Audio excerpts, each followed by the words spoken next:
Live, dummy. Going live. Now, this might hurt a couple feelings, but hey, we learning. And if you're not in tune to learning, especially new stuff, then you're retarded.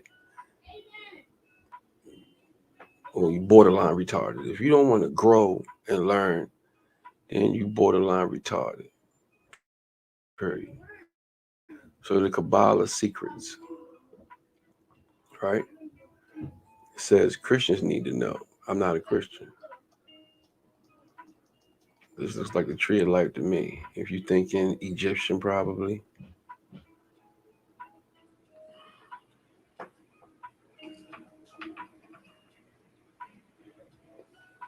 So it says.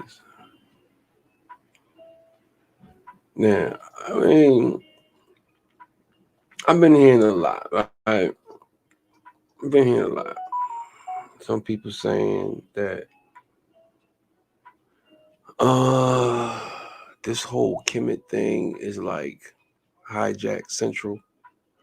I don't know, man. All I'm doing is learning. Okay. And I like the esoterics. I like the hidden knowledge, the knowledge that everybody don't get. And these are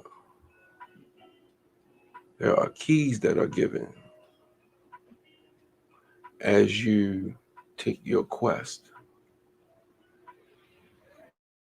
So it says oracles and mysteries spoken from the Zohar. Spoken from the Zohar. And this is not really a queue up session, but it's all right. So what is a Zohar? What is a Zohar? It says Kabbalah, the Zohar, in the Jewish Virtual Library, a project of ACE. Right? So it says the Zohar, Hebrew, splendor, radiance. So does that sound like anything that's not real? I don't know. Let's see. Is widely considered the most important work of Kabbalah, the Zohar, Jewish mysticism. It is a mystical commentary of Torah, 5 books of Moses, written in medieval Aramaic and medieval Hebrew. All right. It contains a mystical discussion of the nature of Hawa, the origin and structure of the universe, the nature of souls, sin, redemption, good and evil, and related topics. The Zohar is not one book, but it's a group of books. These books include scriptural interpretations as well as material on theosophic theology, mythical cosmogony,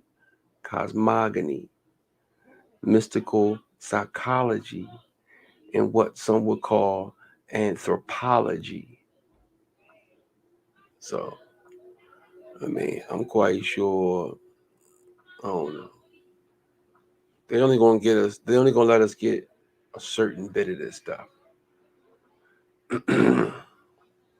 Because it's so much going on, man. There's so much going on, man. With these, with this information, right? So, with its origin, so it says according to Gershom Sholem, right? Most of the Zohar was written in an exalted style of Aramaic that was spoken in Palestine during the 2nd century of the modern era. The Zohar first appeared in Spain in the 13th century.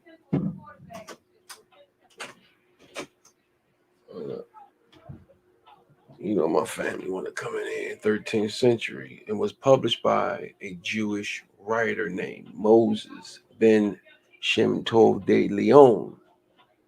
He ascribed this book to a rabbi of the 2nd century, Simeon ben Yahe, right? Uh, is it substantial? Mm, we really don't know, man. There's so much stuff that's been written. I'm just learning, man. Listen, you guys want to fuss, all this, whatever. Bro, I'm learning. I was taught by the best to follow me. I was taught by the best to follow me. Oh, hold on. I put this on. Shoot, man, I got a screen share. Hold up, man. My fault. My fault. Let me go to the door. Hold up, my bad.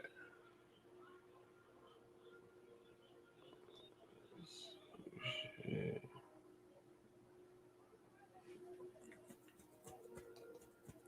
Screen share.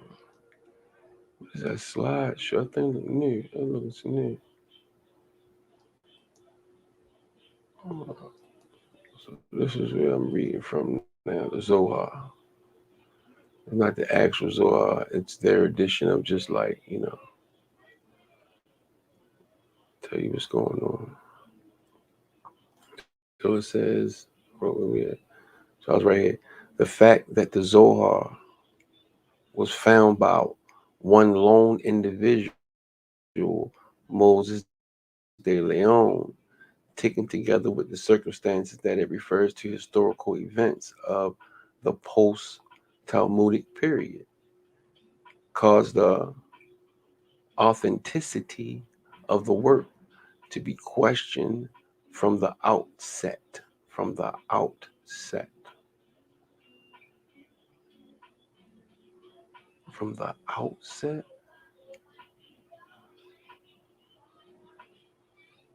I'll get back to that.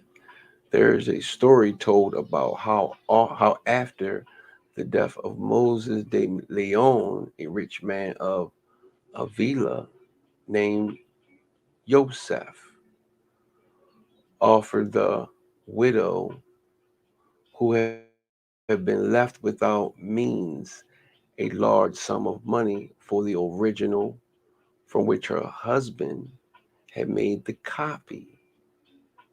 And she then confessed that her husband himself was the author of the work. She had asked him several times, she said, why he had chosen to credit his own teachings to another. And he had always answered the doctrines put into the mouth of the miracle working of Simeon would be a rich source of profit.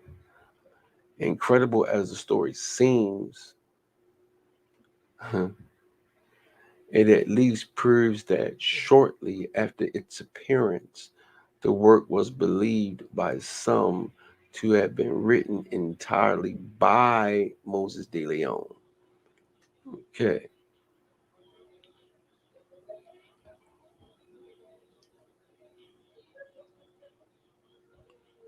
So who was this guy, Moses de Leon?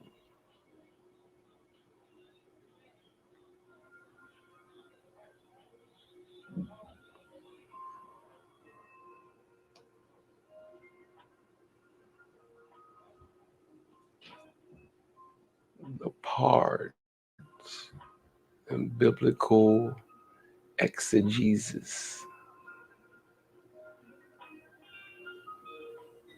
Zohar assumes four kinds of biblical exegesis. Peshut, literal meaning, remez, illusion, dirash, and gogical, and sod, mystic. The initial letters Peshet, Rames. Is that Ramesses? Is that uh this is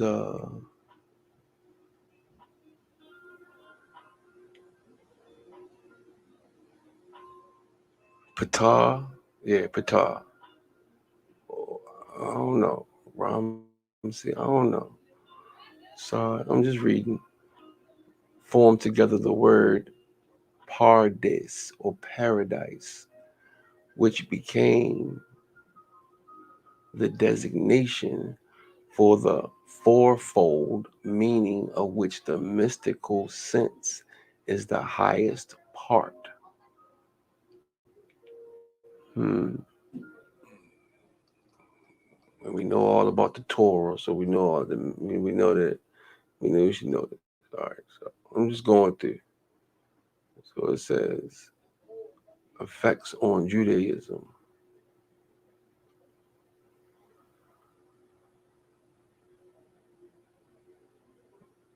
Hmm. All right. So it says the Zohar was lauded by many rabbis because it opposed religious formalism, stimulated one's imagination and emotions, and for many people helped reinvigorate the experience of prayer. In many places, prayer had become a mere external religious exercise, while prayer was supposed to be a means of transcending earthly affairs and placing oneself in union with Allah. Hmm. So the Zohar censored by many rabbis because it propagated many superstitious beliefs. They say superstitious beliefs. So they say this is the scary part. Like, don't learn it. People want to stay away from it. It don't hurt to learn. All right. And produced a host of mystical dreamers whose overheated imaginations peopled the world with spirit demons and all kinds of good and bad influences. Many classical rabbis, especially Maimonides, viewed all such beliefs as a violation of Judaism principles of faith. Hmm. Its mystical mode of explaining some commandments was applied by commemorators to all religious observances and produced a strong tendency to substitute a mystical Judaism in the place of traditional rabbinic Judaism. Okay, Shabbat, the Jewish Shabbat, began to be looked upon as the embodiment of Allah in temporal life, and every ceremony performed on the day was considered to have an influence upon the superior world. Uh, Elements of the Zohar crept into liturgy of the 6th and 17th century, and the religious poets not only used in their compositions the allegorism and symbols of the Zohar, but even adopted its style, the use of erotic terminology to illustrate the relations between man and Hawa. Thus, in the language of some Jewish poets, the beloved one's curls indicate the mysteries of the deity. senses pleasures, and especially intoxication, right, typify the highest degree of divine love of ecclesiastic contemplation, while the wine room represents merely the state through which the human qualities merge or are exalted into those of Hawa.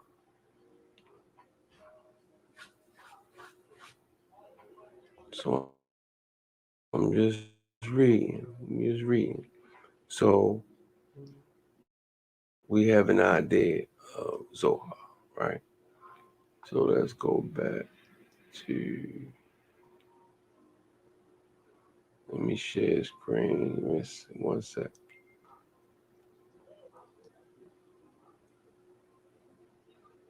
See, it would be nice if all these slick talkers would holler at me now. Like, it'd be a bunch of slick talking going on. What is it? Slides. Let me see what this is. Oh, so they got slides now. Google Slides. All right. Let me see. Let me see how this works. Google Slides. Okay. Let me see. Let's get some picture in there. See if we can get some. Don't trip. I might put something on y'all might not understand. What's this? Pictures.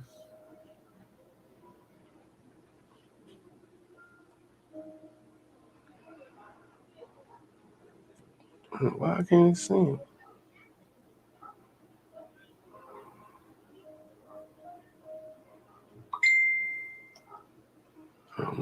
On my regular hard drive, I can see him.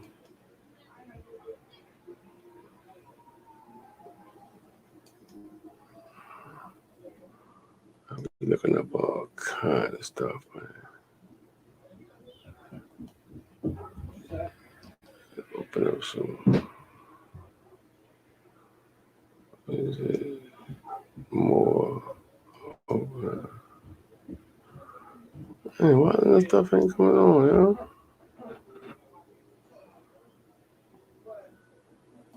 Captures.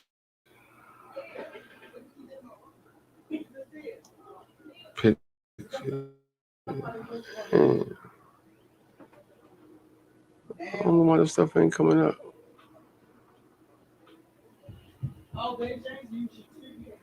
Let me go back to what I was doing. I'll look into that later. Screen share.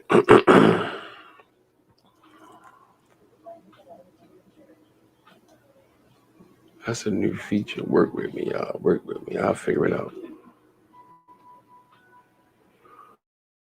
So now we know what the Zohar is, right?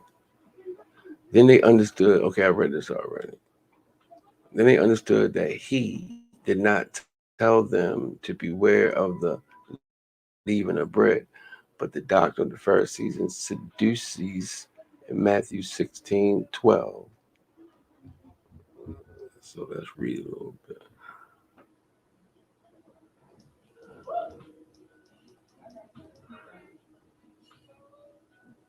It says, in the 600th year of the 6th millennium, 5600 equals 1840 CE. Well, we know the dates are off anyway.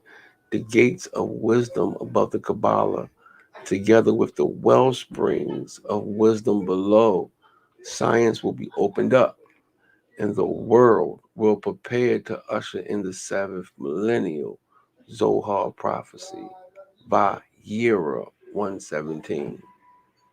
By Yera. We're going to read. So Jonathan Kahn.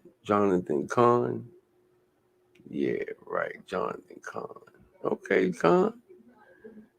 It is a messianic rabbi and author, best known for his New York Times bestseller book, The harbinger, the harbinger, the harbinger, or harbinger, the harbinger. I never heard of harbinger yet.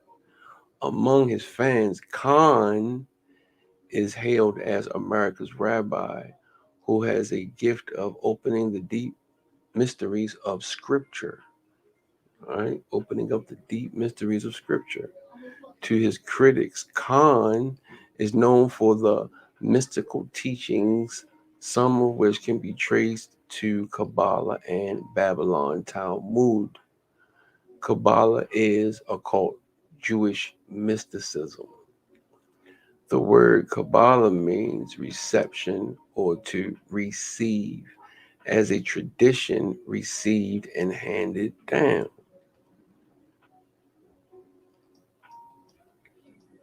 Okay. So, like the Harbinger, Khan's latest book, The Oracle, is written in a fictional narrative genre. Like the Harbinger, amen, readers are told that the mysteries of the Oracle are real. Media giant and publisher of the Oracle, Charisma News and Magazine, states, and as the Khan works, readers will find that the mysteries revealed within the pages of the Oracle are absolutely real, amazing, life-changing, and mind-blowing, as they build upon Khan's vast knowledge of prophecy. All right, the return. So it says, in the Oracle, a traveler is given 7 keys to open 7 doors of mysteries through which he is led by angelic gods to uncover secrets hidden behind each door. In chapter 32, we are presented with the mystery of the Jubilean Code. So, Jubilees behind the third door. In this mystery, Khan relates that the return of the Jewish people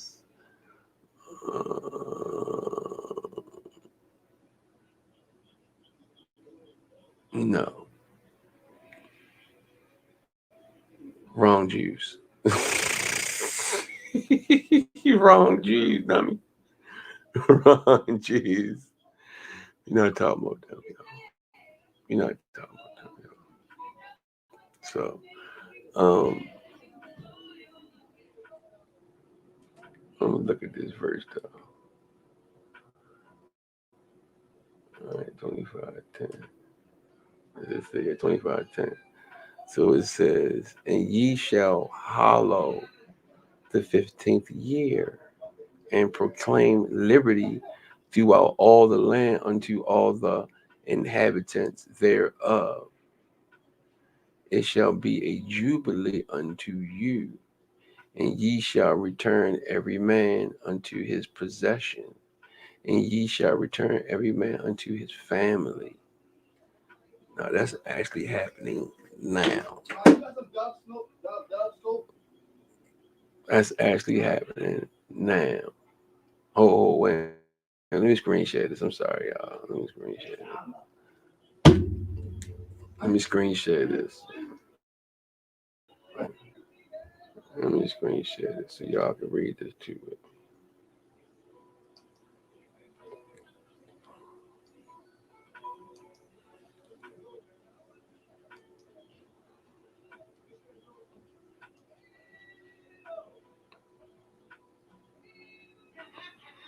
Right now, I'm just getting a little bit of learn how information. I'm off a Sunday night, so I'm chilling. And ye shall hallow the 15th year and proclaim liberty throughout all the land unto the inhabitants thereof.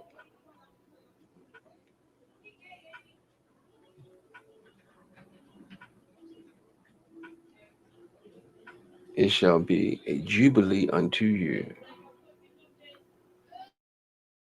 and ye and ye shall return every man unto his possession, and ye shall return every man unto his family.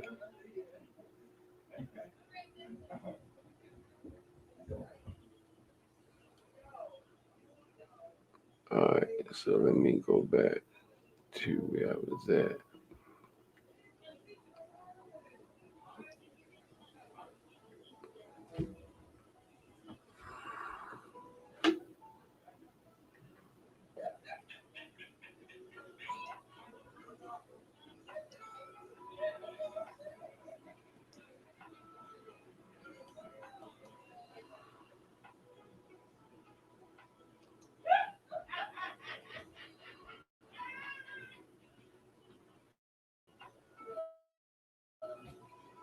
All right, so let's go back to this. So it says, by means of a secret code hidden in the words, you shall return, which is Tash Yuvu, Tash Yuvu, and the missing Hebrew letter Vav.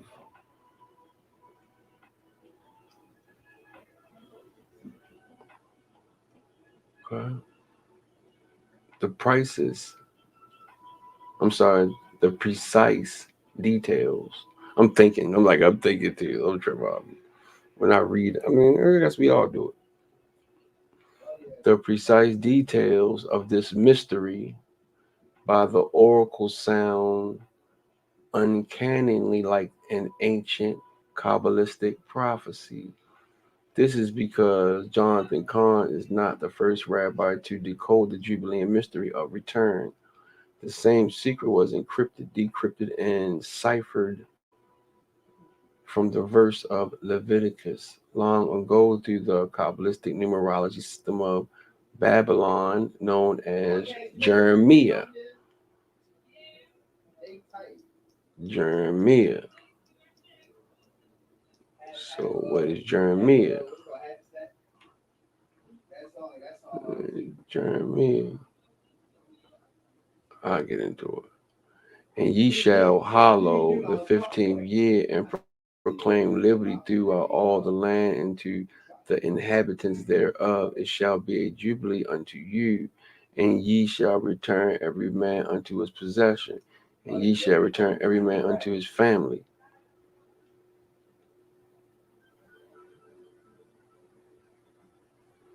According to the rabbi of Kabbalah, the mystery of Leviticus 20. Oh, I read it. Oh, no, I didn't. Okay, the mystery of Leviticus 25:10 was first disclosed in the Zohar, also known as the Book of Splendor, the primary esoteric of Kabbalah, compiled as a commentary on the mystery said to be concealed in the Torah. An article from the New York Jewish Week titled The Joy of Six, dated May 16, 2017, the Zohar as the source of the mystery of the missing Vav in Tash Yuvu, you shall return.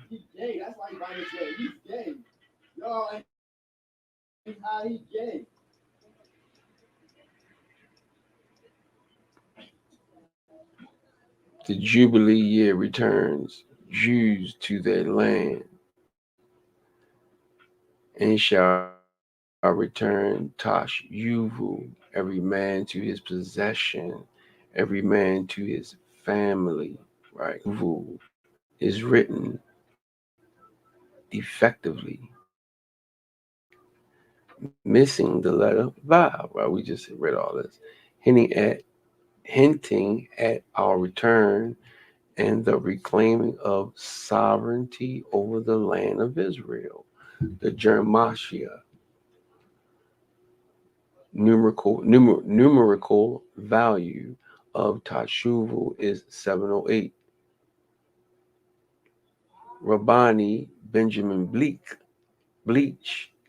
writes that Tashuvu could always be understood as a year 5708 or 1940 in secular calendar, the year marking Israel's independence. What? when we return to the land of our for when we return to the land, what? What?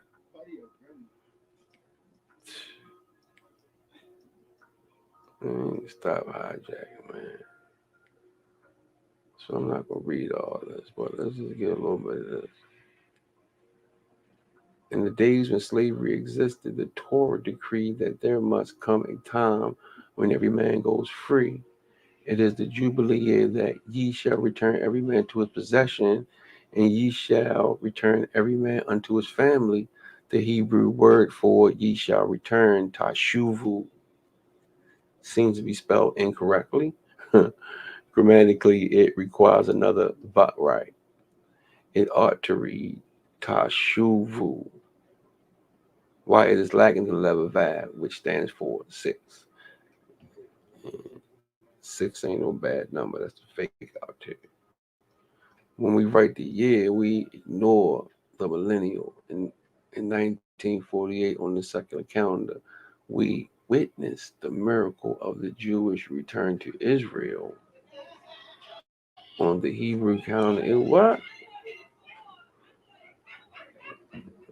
That's some bullshit. That's some bullshit.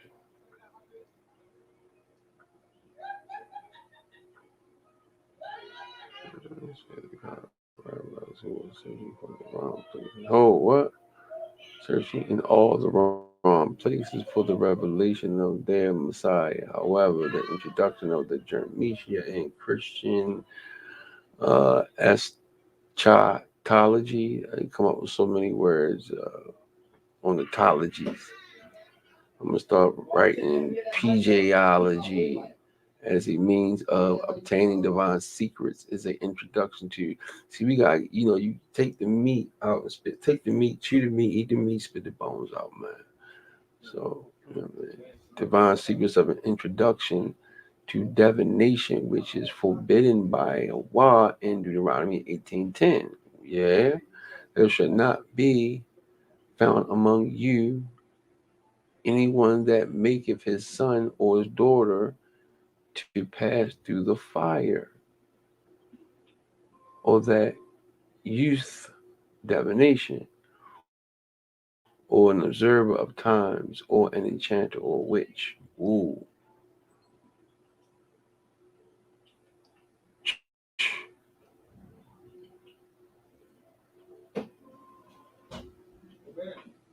Uh, I get it. I get it. It is a well-known fact among the rabbis themselves that the practice of numerology, Jermashia, was incorporated into mystical Judaism through Israel's captivity and associated with the oracles of ancient Babylon as recorded in the Jewish Encyclopedia. Right?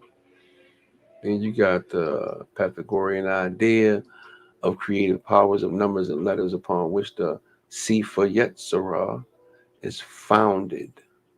The Sefer Yetzirah. The Sefer. I like the way that sounds. The Sefer. Yeah, it sounds like a nice name. Sefer Yetzirah. Woo! Or just like Sefer. I mean, the Sefer. So understand all this is our information, man. They try to flip flop it, flip flop it, flip flop it. This is what they do, man. But everything that we read that's mystical, everything that's ancient, everything that's uh, occultist, everything that's wise and spiritual. First of all, you need one major ingredient, and that's called melanin. I ain't trying to point no fingers. I ain't trying to start no stuff. All I'm just saying, man, look, we know that melanin is an energy source, and we know that's why you guys are going bananas. You guys are going bananas out here because you don't have the melanin source, which is the actual energy. That's why you have movies like Get Out, you know. So what else, man? So if you're new to the channel and you're not used to seeing this kind of information, you know, for me,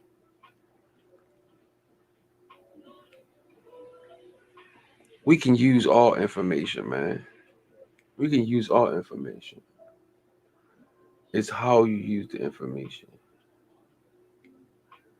And I'm going to tell you right now, in these latter times, so-called end of days, resurrection, right? It's good to sit down and read, man. It's good to sit down. It's good to sit down, man, and just crack open a book, dog.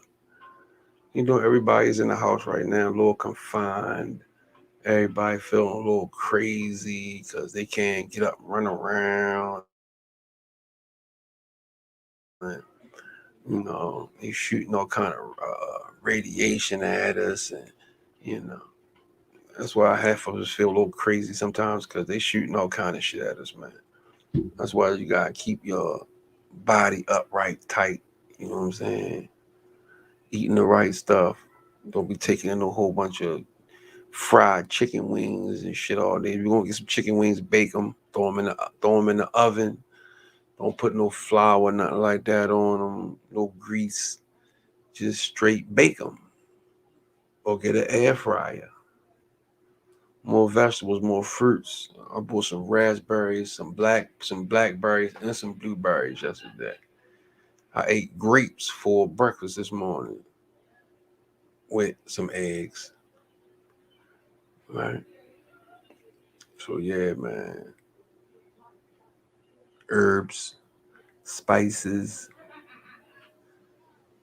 and then you get that immune system in check because they coming at us. So we gotta be ready. We gotta armor up. The Pythagorean idea of the creative powers of numbers and letters upon which the Sefer Yetzirah is founded, and which was known in Tanitic, Tanitic times. I want to see something real quick. Stand by. I want to see something. I'm going to screen share this. I just want to look a definition up. Tanitic. Yeah.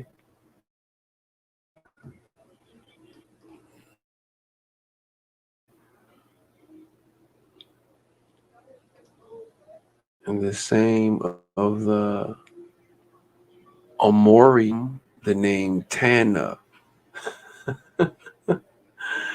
Yo, you is funny, yo. Lex Will. Bro, you was too funny, bro. You was too funny, bro. This man literally took. I might show what he was. I might try to make the same kind of correlation that he made, but he tried to make it seem like these stars um, that are on the Moorish flag. Um, he tried to tie that with Freemasonry. He didn't realize that their flag was upside down. The Moorish flag was right side up. Genius. I think you did that to kind of pick, because it ain't make no damn sense. I was like, but boy, I'm gonna show it though. I'm gonna show it. I'm screen sharing. I'm not quick clicking right now, so work with me. But I wanted to know something. Oh, let me go back. But this all right, I'm gonna show y'all. Hold up. Let me screen share this.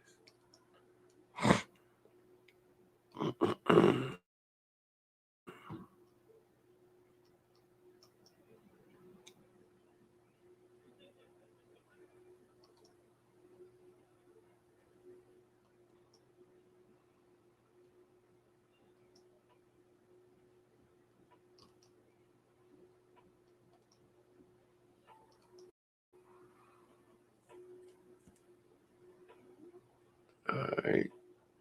So it says, I want to know what this word was. Aim or tannin, and amoring, tannin, and amoring.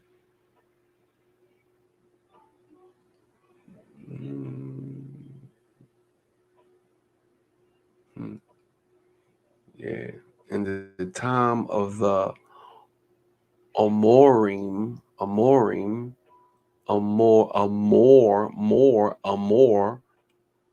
the name Tana was given also to one well versed in Mishnah, the other Tannetic traditions. So these are what languages? Right. Tannim operated under the occupation of the Roman Empire during the time of the Kohanim priest of the temple became increasingly corrupt and were seen by the Jews as collaborators with the Romans, whose mismanagement of Iudea or Judea province, composed of Samaria, Edomia, and Judea proper, led led to riots, revolts, and general resentment. Yeah. Until the days of Helen and Shammai, the last generation of Zugat, there were few disagreements. I'm quite sure motherfuckers fight all the time. You think people ain't fighting in history, y'all? That's all motherfuckers do is fight. Who get the food? Who get the water? We do. I do. We running out. Shit, getting tight. Mm, so, you know, and this Babylon thing. I don't know, man, because I don't know, man. I don't know. I'm just saying. I don't know. We know that, first of all, we know that people fight, man. And as people grow, things get tighter.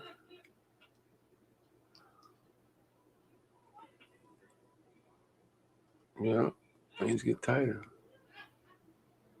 So I just wanted to see something else too. I was looking at something. Let me see. Let me screen share again. So I'm just on mine, just doing some of my own researching. And,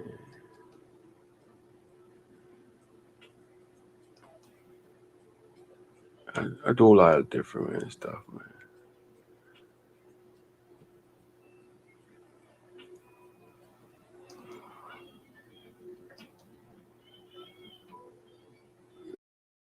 So Nimrod, right? So let's find out what's up with Nimrod. The meaning of Nerm, the leopard. The rod means to subdue. Therefore, Nimrod either means the leopard who subdues or the leopard tamer. In Hebrew, Nimrod signifies spotted. He is often depicted in wearing a garment of a leopard. Nimrod, who was born December 25th. Also, it was Nimrod that was born on December 25th. The high Sabbath of Babylon. The high Sabbath of Babylon. Hmm. This is Gnostic warrior, mm, was the founder of Babylon and the city of Nineveh, the Tower of Babel, who said to have been erected by the descendants of Nimrod.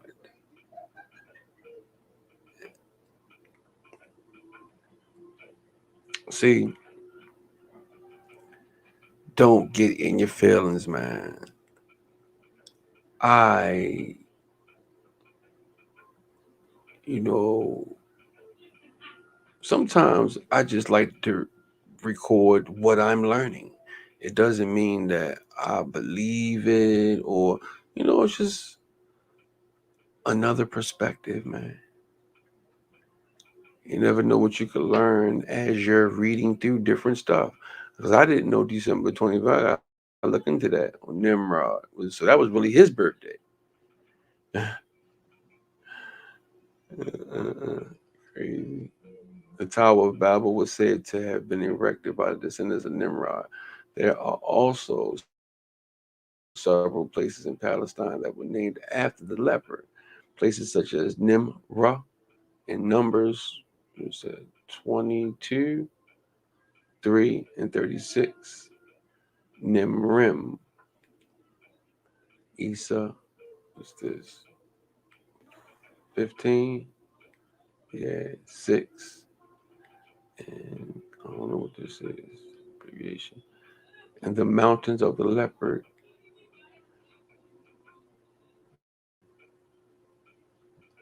Nimrah, Nimrah, Nimrah is also a place near the Dead Sea. According to the book of Genesis, the books and of Chronicles, Nimrod is the son of Cush, grandson of Harm, Harm, and great grandson of Noah. The book of Jubilees, we should talk about the book of Jubilees, right? Mentions the name of Nimrod, the Greek form of Nimrod, only as being the father of Azrad, the wife of Eber, the wife of Eber, and mother of Peleg, 8-7. This account would thus make him an ancestor of Abraham, and hence of all Hebrews. His kingdom comprised the Babel, Erech, Akkad, with the K's in Maine, and Calna, in the land of Shinar, otherwise known as the land of Nim, Frizzles, Skizzles, Manizzles. All right. Now, I read some stuff about Nimrod, will probably trip y'all out because I wanted to know. We'll get to that. I get to that. So it says, you will find stories throughout history of Nimrod, who was also called King of Assyria, the king of the world, and a mighty hunter before the Lord. Genesis 10:8-9. He was the first who began to monopolize power on the earth and gave occasion to the proverb, like Nimrod, the great hunter before the Lord. His hunting was not only of wild beasts, but also to subdue men, to reduce them under his dominion. Damn, that's not cool. Is it true though? Because everything we read don't mean it's true. Hence, because if Nimrod was vibrating right, he wouldn't have been doing nothing like this. I don't know. Hence, Nimrod was a god of war and chaos. And you got that all over Egyptian. You know, and chaos is a big thing. In the book titled "The Two Babylons," the Papal worship proved to be the worship of Nimrod, Arthur. See, people don't understand too, man. You know, the Most High got soldiers too that He send out. You know, what I mean? He got people to send. He send soldiers out when people ain't doing right. You know, from Persia records, we are expressly assured that it was Nimrod who was deified after his death by the name of Orion, the placed among the stars. Okay, Orion, and he was placed among the stars. Okay, just as Nimrod is the leopard tamer and mighty hunter, so in the constellation Orion's current name that derived the Greek mythology. While the Greek mythology derives from the Greek mythology, but it was so is the constellation Orion's current name that derived from the. How's that true? That's not true. Because Nimrod and them Sumeria is before Greece. Well, ancient Greek. So it came from them, not Greek, in which Orion was a gigantic hunter of primordial times.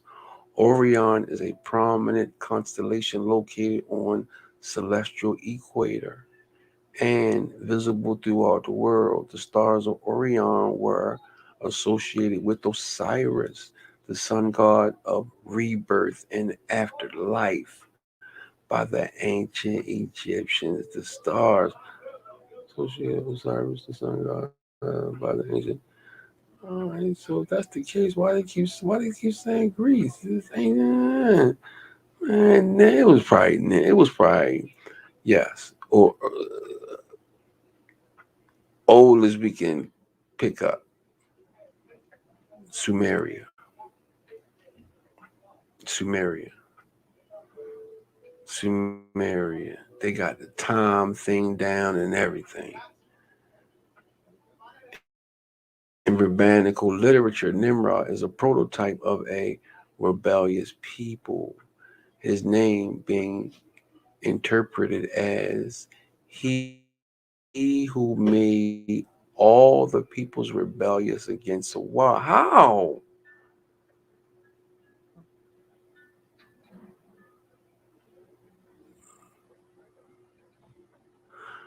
Everybody, well, I mean, I get it. I mean, to a certain degree, I get it because, you know, it's human nature to go against. That's why we pray. That's why we have these laws. That's why we have these laws. We have the 10 Commandments. We got the 42 laws of Ma'at. And then I ran into something heavier than that.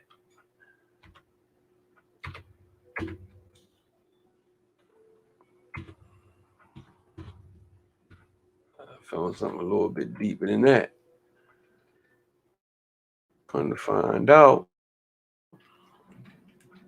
who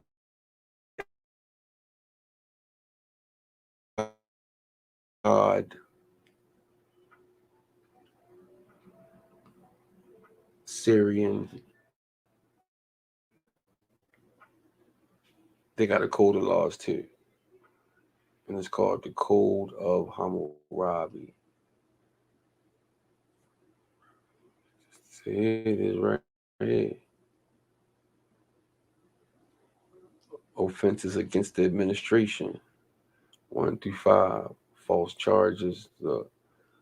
If a man accuses another man and charge, look, here we go. More laws. See, look at this. The Akkadian, Summa, AW, example, English, right?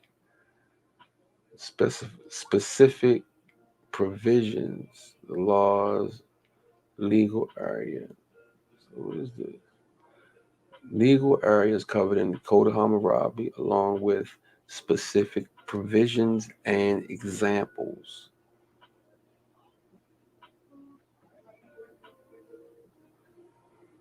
Let's see, I don't know. Let me see. See if we can pull up. How many laws were there? 282. The Hammurabi Code of Laws, a collection of 282 rules. These are like commandments. These are like for us that are locked into the whole Bible thing, Some of us is me, I like to get it, I like to get to the source. I like to get to the ancient. I like to get to the, figure out uh, what's the foundation. So, yeah, Hammurabi Code of Laws, a collection of 282 laws established standards for commercial interactions and set fines and punishments to meet the requirements of justice. Hammurabi's code was carved into a massive finger shaped black stone steel pillar that was looted by invaders and finally rediscovered in 1901.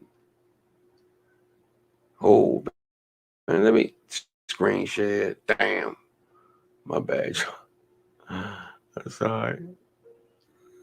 That's all right.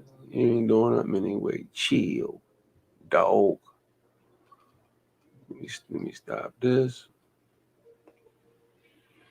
Because we're going to get it for a minute. I hope it's clear. I didn't even check to see if it's clear or what. I didn't even check to see it.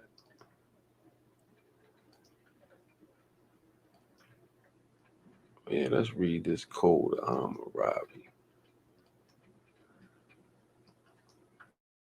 Let's see what's up, Hammurabi. So I'm gonna read that again so y'all can see, it. Sometimes people like to see this stuff. But this is Microsoft Bing that I'm using, right?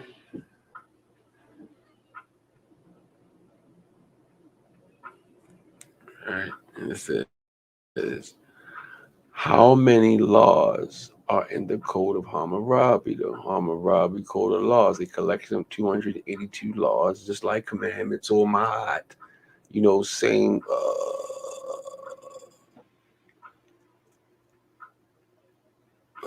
end game, pretty much. A way of how to live without getting your ass in no shit, pretty much.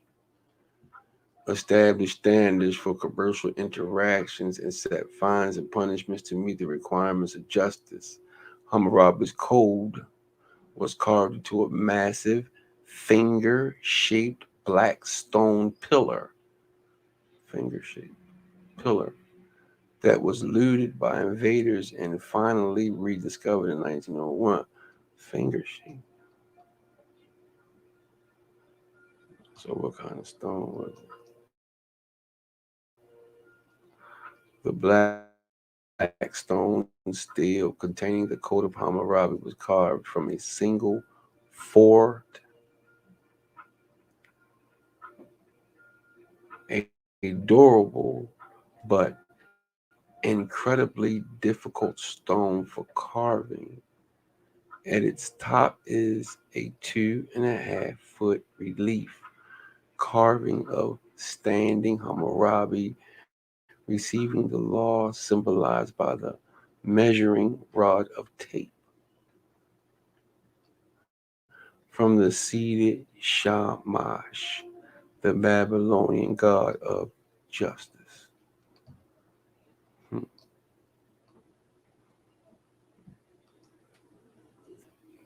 Let's see if we can pull these laws up real quick. One or two of them. I want to see what we're dealing with.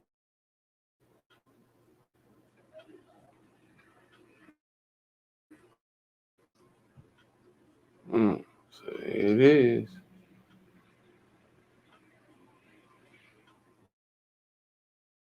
Man, It says, goodness gracious, know it all. 282 laws of the Code of Hammurabi. Here are 13 example laws. There are 282 total in their entirety. The code of the Code of Hammurabi. If anyone ensnare another, put it on him, but he can not prove it. Snared him shall be put to death. Sound like them 42 laws of my eye, man. Because there ain't no game. Everything gets sniped. Ain't none of that jail stuff. But you get your head hit. I don't do shit like that to people. If anyone bring an accusation against a man today, I did a video, right? I commented. No, I did a video yesterday. I did a video. It was quick, like 3-minute, 5-minute video, real quick, just hollering at the family, right? But somebody made a comment, and it was shade, and it was talking about somebody else being a Freemason, right? And I was like, see, here we go judging people. Like, we so trifling, dog. We have to fight every day. We have to know codes and commandments, and we have to know these things because naturally we fallen people anyway. We are those fallen angels. So we need this stuff. So I'm just saying, man, because this guy, I think I'm almost 90% sure that he literally made a fake YouTube page just so he could throw shade at something. I was like, bro, get a life. There's no way I could spend my time focusing on hurting somebody else just because I ain't shit. Now, there's a difference between profanity and there's a difference between cursing. All right. Now, I don't curse nobody. I never curse. Now, I use profanity, you know what I mean? And not just that, I don't give a fuck whether you like it or not anyway.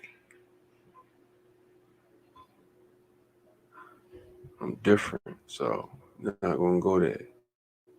So it says, all right, man. And he accused, go to the river and leap into the river. If he sink in the river, his accuser shall take possession of his house. But if the river prove that the accused is not guilty and he escaped unhurt, then he who had brought the accusation shall be put to death, while he who leaped into the river shall take possession of the house that had belonged to his accuser. Read another one. 3. If anyone bring an accusation, so you can't even say nothing slick about nobody. You can't even throw in the shade, boy. You might get you see what's going on. But Sumeria was supposed to have been so bad. It was too much high frequency shit going on. You couldn't. You couldn't get caught up in no bullshit, dog. So whatever, man. Let me just trip. If anyone bring If anyone bring any accusation of any crime before the elders and does not prove what he has charged, he shall, if it be a capital offense charged, be put to death. If anyone steal the minor's son of another, he shall be put to death. If a son strike his father, his hands shall be cut off. If a man put out the eye of another man, his eye shall be put out. An eye for an eye. So this is where you get an eye for an eye. This comes from the 282 laws of Code of Hammurabi. Did you know that, man? If a man knock out the teeth of his equal, his teeth shall be knocked out. A tooth for a tooth. That's how you get a tooth for a tooth. Man. If a man strike a freeborn woman so that she lose her unborn, he shall pay 10 shekels for her loss. I wonder how much 10 shekels is to lose the baby. If the woman die, his daughter shall be put to death. If a builder build a house for someone and does not construct it properly, and the house which he built fall in and kill its owner, then that builder shall be put to death. If a man give his child to a nurse and the child dies in her hands, but the nurse, unbeknown to the father and mother, nurses another child, then they shall convict her of having nursed another child without the knowledge of the father and mother, and her breast shall be cut off. If during an unsuccessful operation a patient dies, the arm of the surgeon must be cut off. Man, listen. This gotta be, you have people say stuff is fake. This ain't real. It's pseudo. Bro, they got this is like Egyptian stuff. Like they got brickwork carvings. You hear me? Lapis lazuli. They got elements. So what are you talking about? It's not real. Do we gotta pull it up? Let's pull it up. Let's pull it up. Let's pull it up.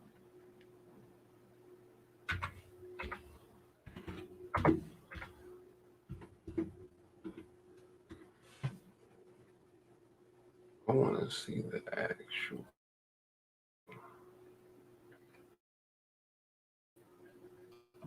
One sec. I got a screen shake. I got a screen shake. Let me see.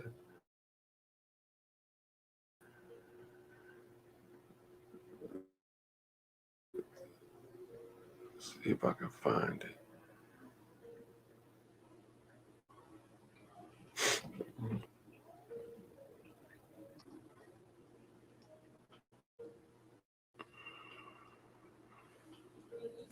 Okay.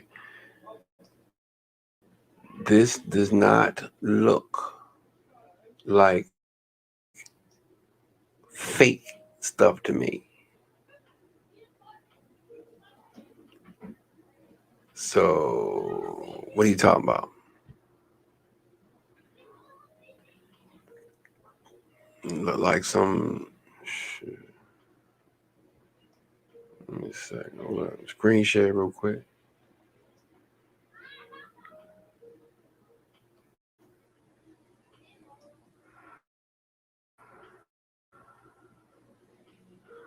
Check this out. This is in a museum, man. This stuff is, look at it. This stuff is real. This ain't no made up shit. The Sumerians were real. And when you got when you got artwork like this,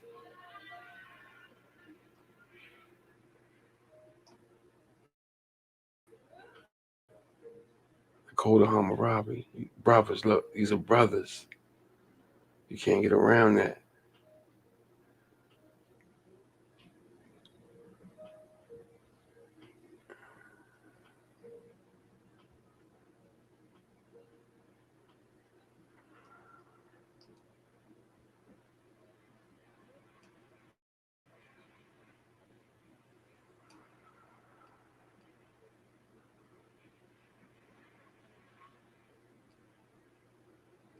The laws of Hammurabi.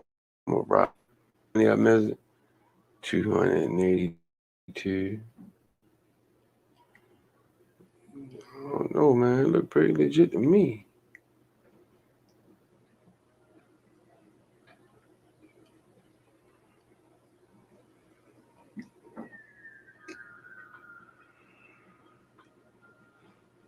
Give me one sec.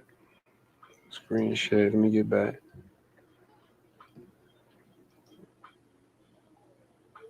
Let me get back.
Let me try something. See if I can get something going on. There we go. There we go. Yeah. So I'm trying to work this thing. I got it though. Oh no. Hold on. Yeah. Bing. Right here. So yeah. So I guess this is Nimrod right here. Ancient Nineveh artifact. Right. So it says in rabbinical literature, Nimrod is the prototype of a rebellious people. I think I read this. I read this already. I read this.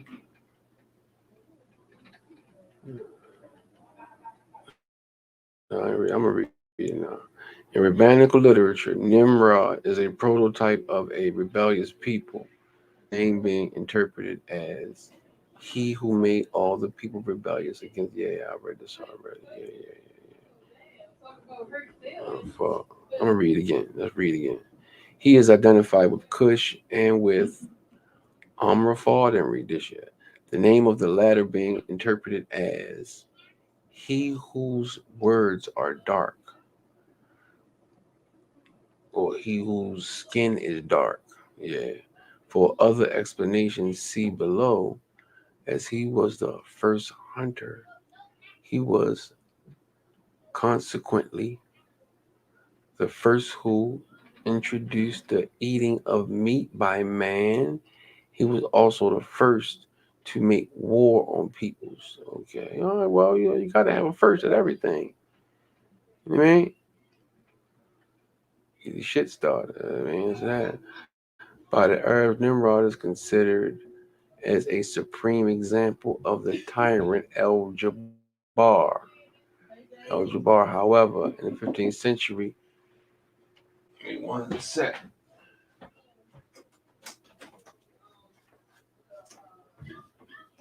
Scrapper. Thank you, Scrapper. And my wife bought me some vittles, dummy. Vittolinas, nigga. Vittolinas. Stand by. Cassie.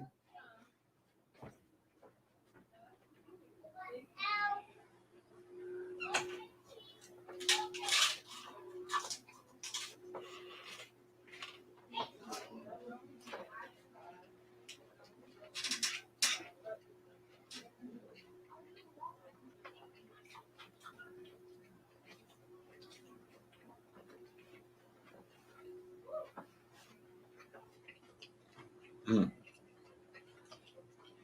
Mm.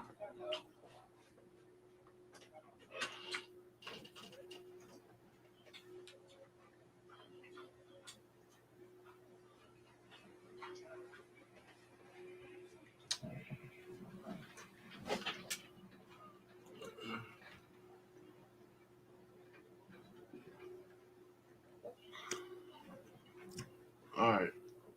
My bad. I'm back. So, yeah, I got to eat, y'all.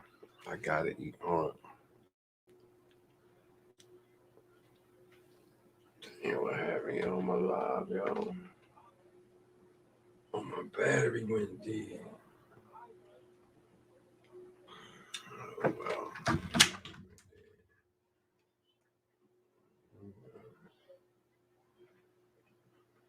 Yeah, that's it. Let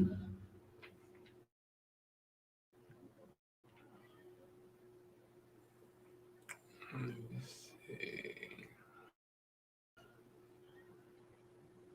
I gotta start fucking with the IG more.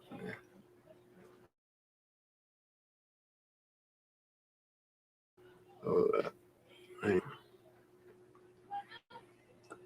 I gotta start going on IG. I don't even want to deal with all this.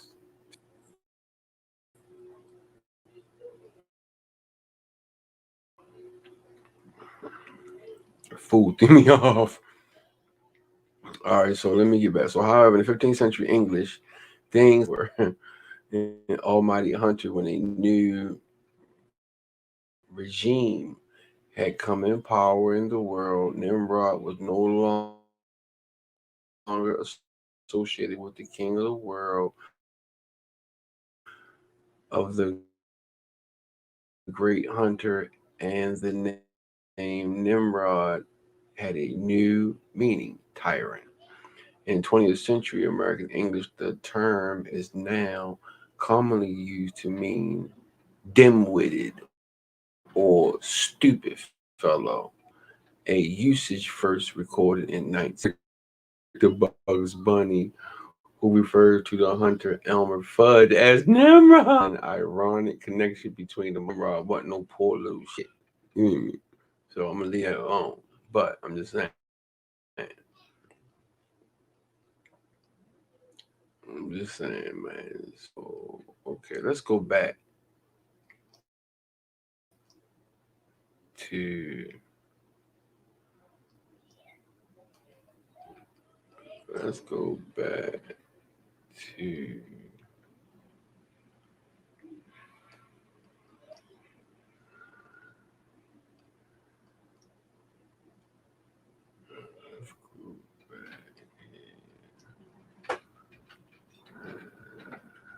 oh, oh man. Let me get that back. Don't worry about me. Know somebody. So I felt the vibration was like, oh, you moving too fast. So I felt it. Wait a minute. Let me go back. Oh, what trick me out. See this. I know somebody already seen it. But I'm about to get tight.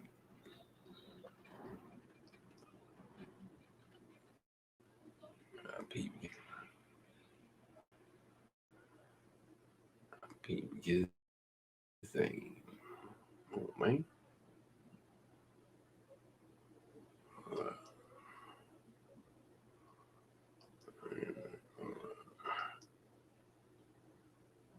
People get thing. I felt it. Tell you, boy, how to put me on stuff. Great spirit. See aura. There we go. That's better. Hold. There we go.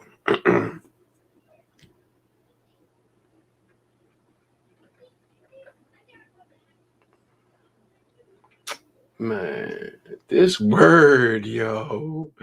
This word. All right. Okay. All right. Man. Aura. IBE. There we go. That looks better. Let's pop out 1 minute. Show. No. There we go.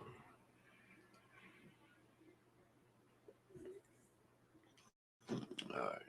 So, bing. Man. Let's go back. Let's go. Where was we at? All right. The cipher. Oh, no, I looked up this. Kinetic times is here. So, listen, man. If you just coming in or whatever you're doing, just study, man.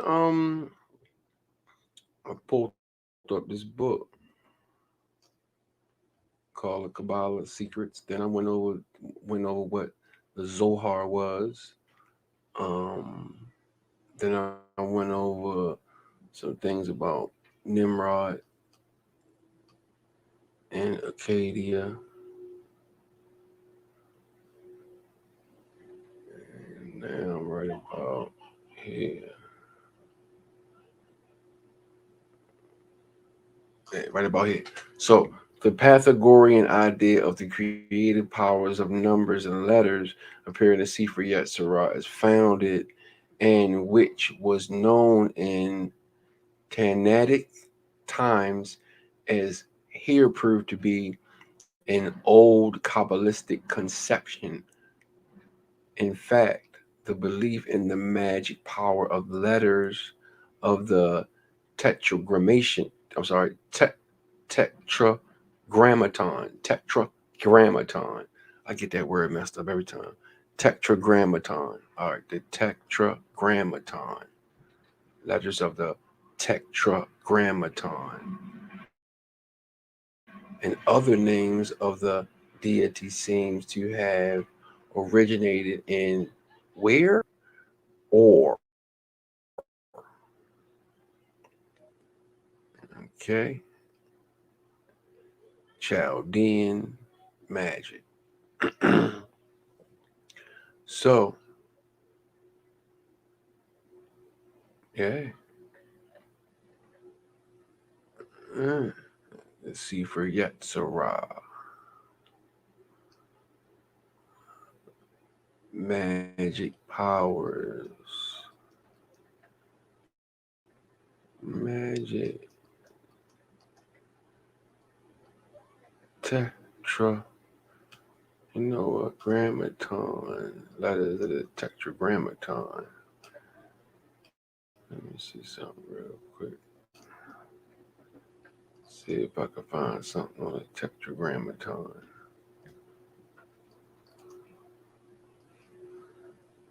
Because we sitting there, man, we working, man. We ain't whatever.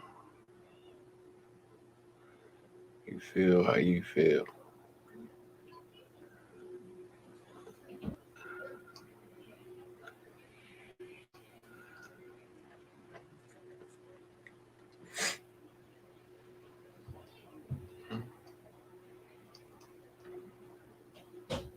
So this is really where it comes from.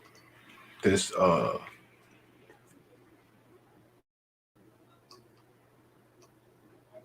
the symbol.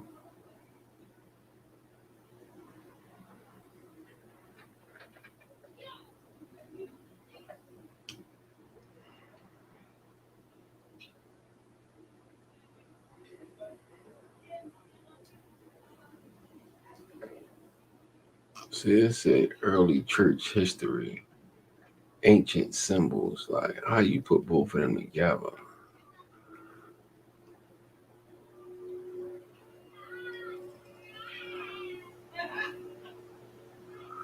The tetragrammaton symbol is formed with the letters of Hawa, which stands for the secret word for God, or Wa, Hawa, that stood for female or Eve. We know that that's not. We know. Well, whatever your perspective is. I'm taking secure breaths around here. Wow.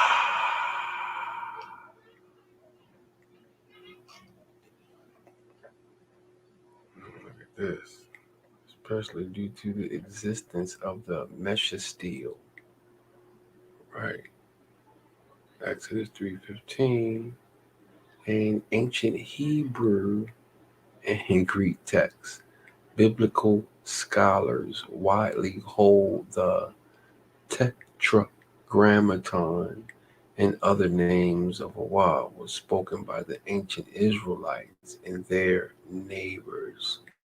Sometime after the destruction of Solomon's temple. Man. Okay.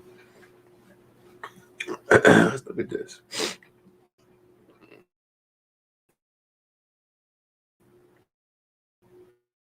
Oh, hold on. Let me screen. Here we go. Getting screen shared. I'm moving so fast. I'll be so excited about what I'm reading.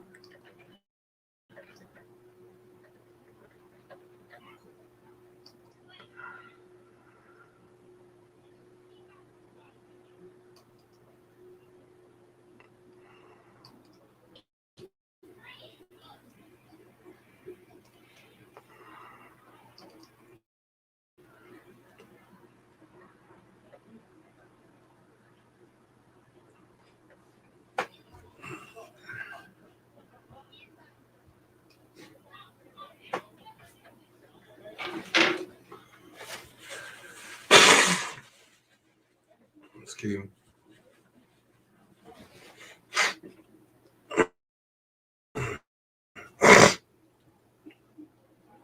So Tetragrammaton.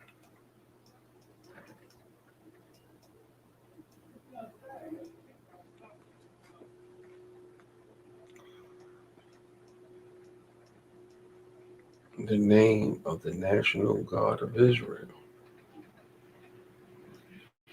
Tetragrammaton is Phoenician. Sounds about right. Wait a minute.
All right.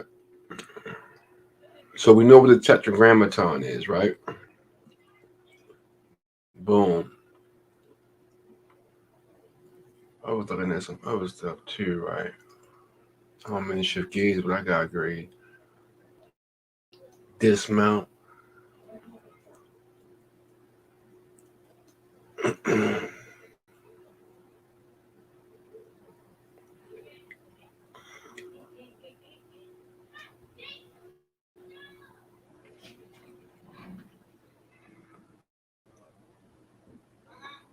One sec.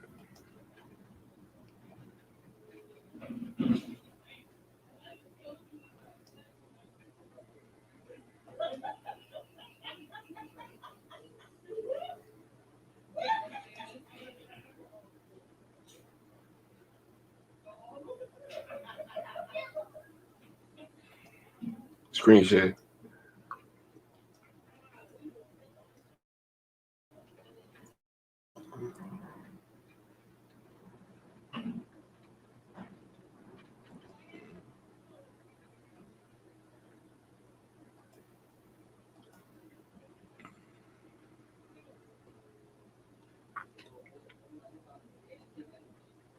So Tiamat.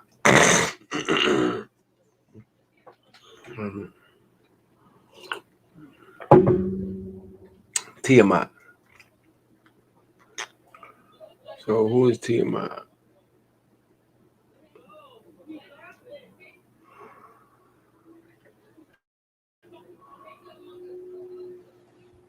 Who is Tiamat? Ancient Mesopotamian religion of the ancient Near East, Anatolia, ancient Egypt, Anatolia, ancient Egypt, Mesopotamia, Babylonian, Sumer, Persia, Semitic, and Arabia, Canaan.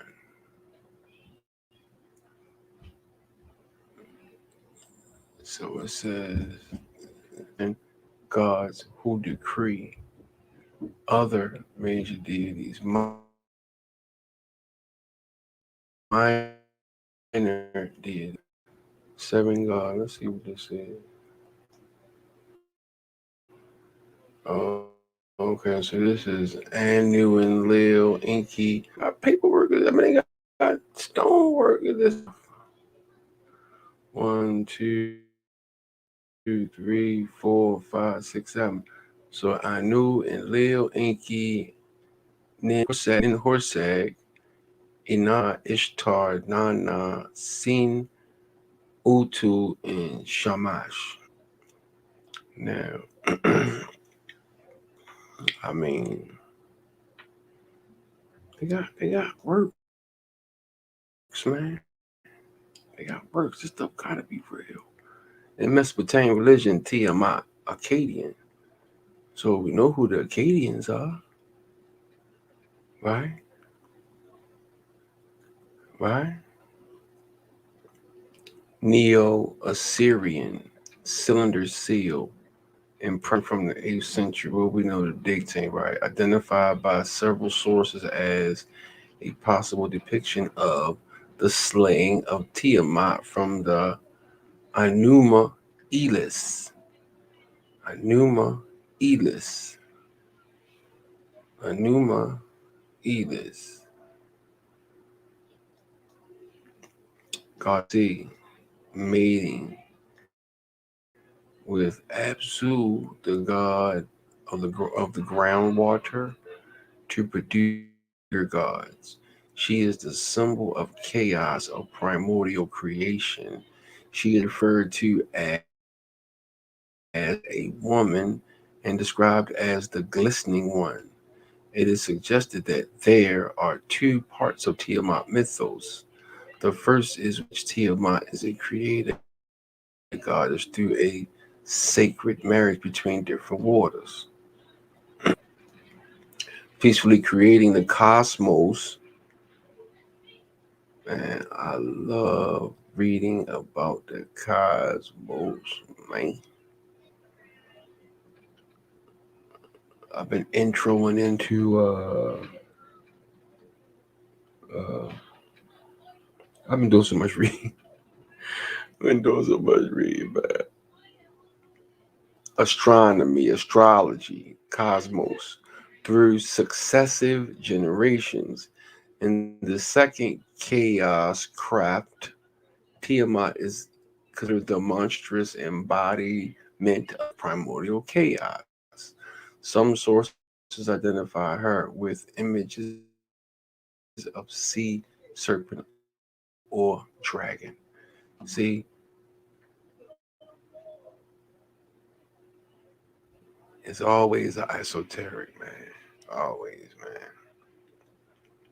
Always.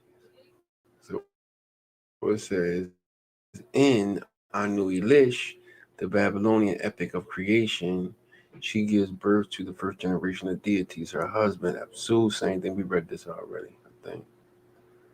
Yeah, but y'all get where I'm going. Y'all get where I'm going. Jacobson, Thorkild Jacobson, etymology, argue with the connection with the Akkadian word early form, Tiamtum,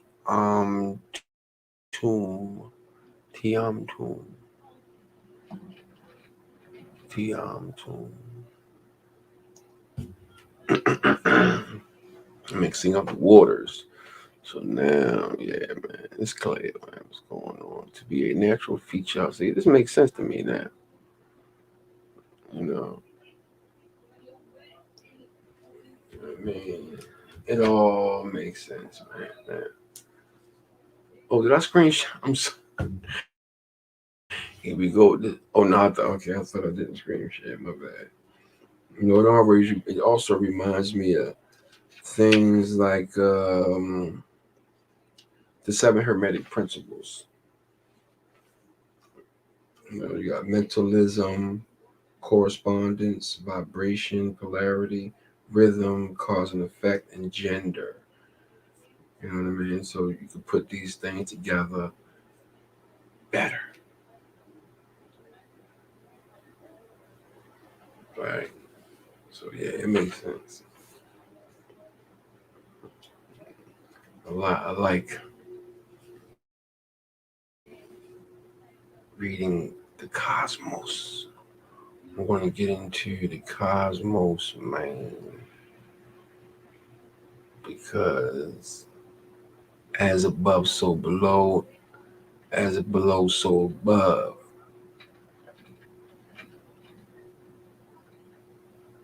So I'm just skimming through. Just skimming through. Like I said, when they talking these dragons,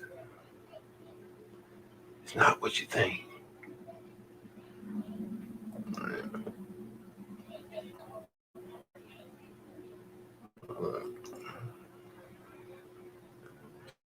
Screen share,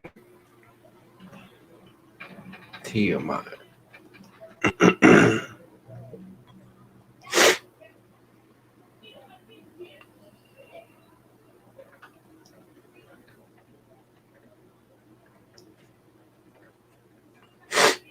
Tiamat.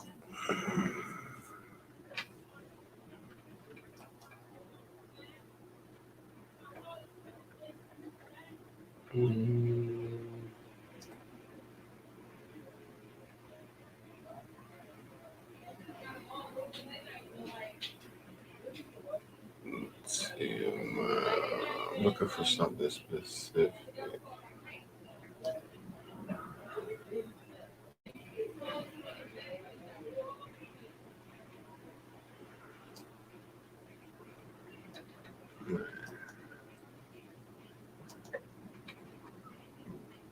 Bling. Tiamat.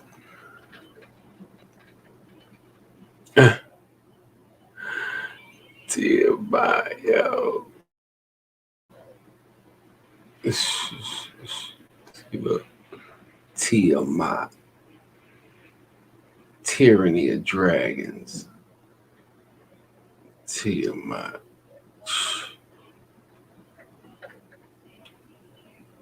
Not playing no games. Look at that fire.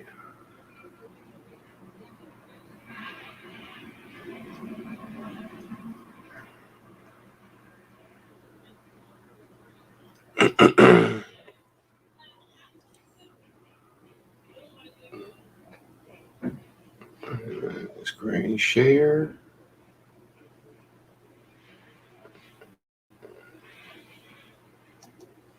Screen share. Tiamat.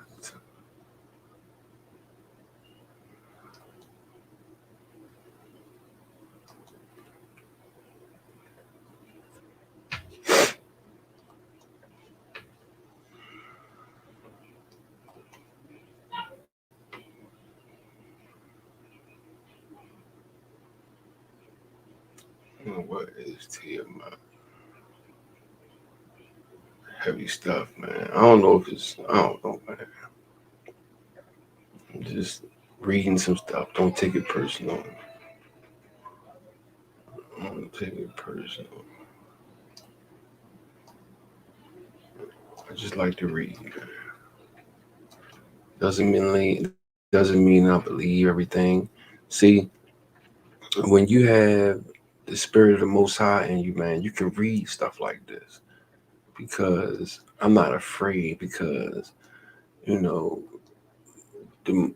I will know if it resonates in my chakra, in my pineal gland, if it resonates the correct way in my crown chakra, man, then I know. But if it don't, then I let it fly. But Tiamat, the queen of evil dragons, is a 5-headed dragon of enormous size. Each of her 5 heads matches that of a chromatic dragon. Chromatic. Is that like the chromatic scale?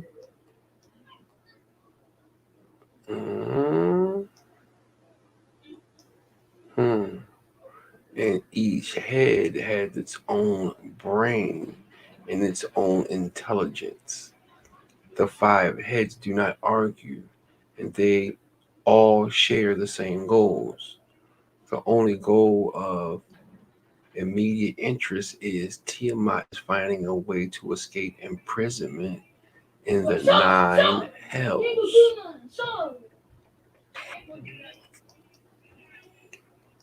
Tiamat is the pantheon goddess of chromatic dragons and the embodiment of greed and envy. She takes the form of 5-headed dragon, and each head is a different color. Right. You got platinum dragons, you got copper dragons. She gave birth to the 5 primary species of chromatic dragon, each taking form of one of her heads. Tiamat combines the powers of all chromatic dragons, confined to the 9 hells by the power of the greater gods. Tiamat longs to escape the wreck, to escape and wreak havoc upon the world.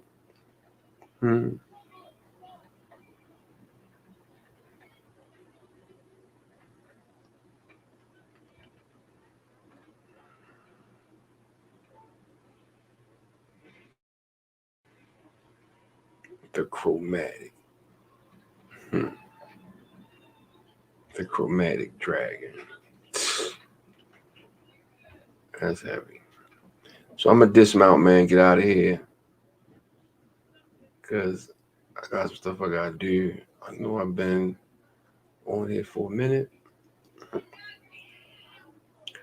I just wanted to do something, put something out, man. That's all. Y'all stay focused. Take care of your family, man. Take care of your family, dog.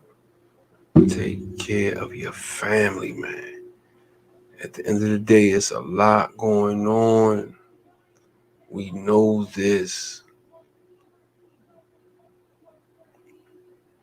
Take care of your family, man. Check in. All you old heads that got children, but you busy editing your videos and stuff. How about you take 5 minutes to call your children, check on them, make sure they good. Call your mom, make sure she good. This is the season of check-ins. All that running around and shit, nah, man. Get your mind right and check in on your people. Take care of your people. See, because, you know, people can talk how they want to talk. I understand who I am. I understand you got to have masculine and feminine. I understand about balance. I'm trying to figure out this balance in my life. And I have uh, uh, certain understandings, and then I have work to do. You know what I mean? I ain't perfect shit, you know, but I'm gonna try my best to give powerful, strong information, man. And people could say evil, devil, yeah, you know, whatever. They talk bad about everybody that you don't talk about something that's not worth being talked about. So go where you want to go on your dragon thing, whatever. I know better. Right? I know better. So like I said, man, focus, take care of your family, eat good, eat right, eat healthy, drink water. You feel me? Get you some sage. You hear me? Get rid of them demon spirits because they out here lurking. You know what I mean? Magic is real. Sorcery is real. Is real. So, Assalamu alaikum. Islam. Shalom, Shabbat, Shalom, peace. Y'all have a safe, peaceful night. And tuck the kids in, man.